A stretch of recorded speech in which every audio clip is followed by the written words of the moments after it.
Hi everyone, it's William with the Grand Duke Dmitri Diary series. We are on the road with Coco and Dmitri in 1921, Coco being Chanel.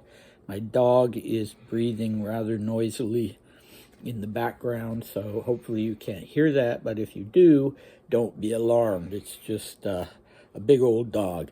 Okay, so recap for the 22nd of March. We're now up to the 23rd.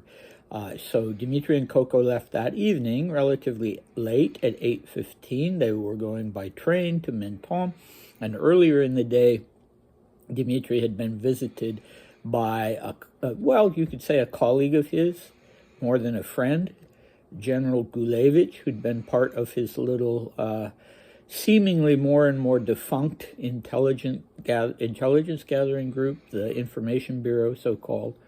And General Gulevich tried to talk him out of leaving Paris on this trip. And it's not at all clear, as I mentioned yesterday, as yet, because I know Dmitri will be telling us, but it's not at all clear as yet who knew if he was going, who knew where he was going, and maybe there were one or two people who knew that he was going with Coco. But anyway, as I said, he will clarify that. He had just a brief minute of panic at the station when he arrived and Coco wasn't there and didn't come on the platform, and he thought she was going to miss the train, but he found that she was already settled in her compartment. Okay, so our cast today, very intimate, just Dmitri and Coco, just the two of them. It is the 23rd of March, 1921, a Wednesday in Menton. So really, on the train. And then they arrive in Menton and they stay at the Hotel du Montfleury, like the word for flower, F-L-E-U-R-I. All right, and here we go. I woke up late in the train and had breakfast alone in the restaurant. Then I joined Coco. We lunched around 12:30 and arrived in Menton around 4:30. We had planned to stay in Menton because we weren't likely to run into many acquaintances there. In addition to which, we had planned to stay in Menton because we weren't likely to run into many acquaintances there, in addition to which it's very warm there. Coco chose the hotel on the basis of some extremely bad advice because it turned out to be awful, very second rate. The minute we got out at the station, it struck me as suspicious that the hotel didn't even have a shuttle, and when we got there, it turned out to be a horrible place. Naturally, we immediately decided not to stay there, and that same afternoon, while Coco washed up, I went by car to Monte Carlo and the Riviera Palace, where I immediately found rooms and booked them for the next day. Then I returned to Menton, did my own washing up, changed, and went back to Monte Carlo with Coco to have dinner at good old Orest. We got home very early and went right to sleep. Okay, because of my bad French pronunciation, I should just say that this is the town of Menton, M-E-N-T-O-N, and the restaurant is spelled O-R-E-S-T, Orest. All right. So I start out by asking, was Coco a late riser? Was she sleeping in when Dmitri got up and went and had breakfast in the restaurant car? I don't know, but I'm always curious about these things. Maybe we'll find out. So in all, they had spent about 20 hours on the train, quite a long trip. They reached Menton at 4:30 in the afternoon. And so Dmitri has now told us why they chose Menton instead of the glitzier Monte Carlo, and they didn't want to run into anyone. So why? I'm not sure. Who was more concerned about that? Was it more Dmitri? Was it more Coco? He will be talking about that. At this point, without looking ahead, I think it was probably more Dmitri, because he was, everybody knew that he was a man of the world, so to speak, and everybody knew that Coco, they knew about her past and her lovers. But I think Dmitri still had this desire, at any rate, to maintain a certain level of respectability, but maybe not, because he really had thrown it all over, this whole idea of being the next Tsar. Anyway, I shouldn't linger on this because he is going to talk about it. So the Hotel du Mont Fleury, well, I had a look at it. It still exists. It's still there in Menton. It looks fantastic. The old photos look fantastic. The modern photos look fantastic. I hate to cause any chagrin to an establishment that is alive and well and probably a great hotel. I don't know. Dmitri doesn't say why, aside from the fact that there was no shuttle. He doesn't say why the place was so awful that they barely wanted to spend the night there. But yeah, don't take that to mean that it is now, to be sure. Yeah, that was weird about that. When I should clarify, when he says there was no shuttle, he uses the word omnibus, which is what it would have been called at the time.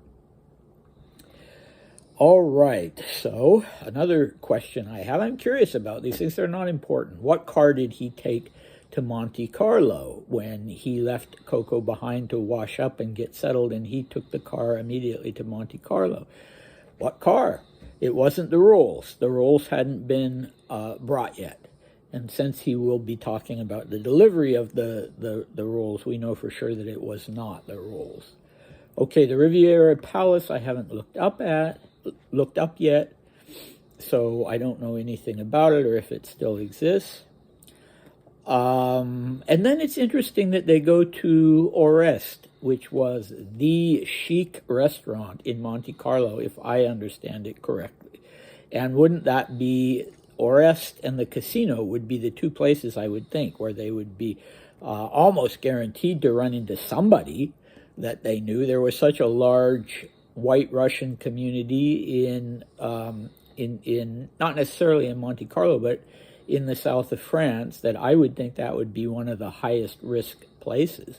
They don't go to the casino, and apparently they don't run into anybody they know at Orest. And that's another thing. I think Dmitri will be talking about the relative risk in terms of it being not the high season. But I'm getting too far ahead of myself, and actually really too far ahead of him at the moment. Yeah, so we went home and went to bed early. He uses the word sleep. We got home very early and went right to sleep. I assume they had two different rooms because that was what they were doing. That's what they'd done in Rouen. It's what they'd done on the train. It's what they would be doing in Monte Carlo. And it doesn't seem to me overall, okay, so I've forgotten a lot about what's going to happen. I have read through it all, but it's been years. But it's never struck me that the relationship that Dmitri had with Coco was really one of sexual passion. It does not seem to have been. That doesn't mean that they weren't, that they didn't enjoy that part of their relationship, but they just don't seem to have been, that doesn't seem to have been the real thing at the core of it. Whereas with some other people like Charlie Brighton, the woman who'd been with Dmitri for a while in England and then in France, that was totally a sex-based relationship. And another woman that he'd had a thing with in England, Margaret Montague, again, that was all bedroom activity. But with Coco, it doesn't seem to be. Doesn't seem to be. I've never heard of her saying anything about that, so it's a matter of speculation. All right, so what do we have next time? Well, it will be something of a rough night for Coco, as it turns out, and we'll find out why that was. It has nothing to do with Dmitri. And we will be meeting a very famous Russian tenor. I don't suppose he's very famous now, but at the time, he was quite a superstar tenor. And so they'll be running into him. That will be the first person that they know, or that Dmitri knows, that they'll be running into. And I'll try to post one of his, I was able to find a recording of him on YouTube, so I'll try to post that.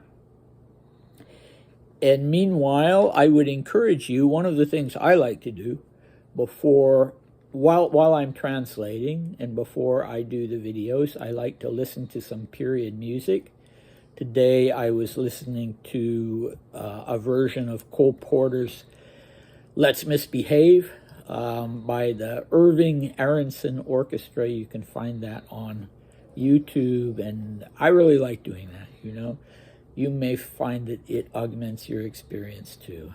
Have a cocktail, listen to something that belongs to this, roughly to this time period. I think Let's Misbehave came later. It's Cole Porter, by the way. And, you know, maybe even look at, there's some fantastic old film footage on YouTube. And unfortunately, I wasn't able to find anything from Monte Carlo or Menton that was early, really early. I found one that's I don't know if it's even a minute. It's a few seconds. And so I'm going to post that on the Grand Duke Dmitri Diaries Facebook group for any of you who want to watch that. But the other stuff was all from later, from the 30s and 40s. But yeah, if you want to give that a try, I definitely have found that it augments the whole experience for me. And I hope to see you next time. Bye.